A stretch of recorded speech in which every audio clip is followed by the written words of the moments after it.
Diane, I'm sure that you've had a good look at the Natural History Museum in London, and I'd Yes. encourage any of you in England, you too can go to the drawers where they still keep all the original moths that they caught in the 1800s, late 1800s, 1900s, all filed there for you to see. I mean, it's in one of the research drawers, but it's fairly easy to access. You can do the count, and you can notice one thing that's important: both black and white varieties existed before the Industrial Revolution. They were not brought about by the Industrial Revolution. They were there already, and all putting smoke on the trees could have done them if they landed on trees, which they don't, by the way.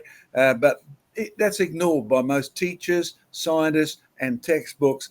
And if the smoke caused any natural selection, it would simply be to change the number of genes in the population in a percentage fashion, not to change the genes, but to simply change the percentages. Now, some of you may have seen the debate that I did on Fox TV. We did it in the main foyer of the University Museum in Manchester, not far from where these reports were supposedly got.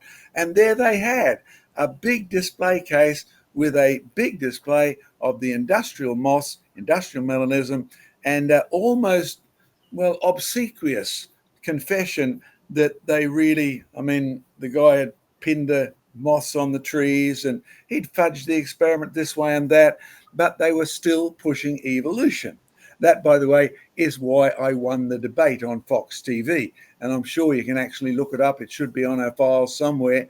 And it's really a sad debate because my opponent, even though he was the head of one of the atheist societies, he was so flabbergasted by the total lack of evidence, the sort of things that Diana's talking about. He basically caved in the spot, and I had to encourage him to get the debate going.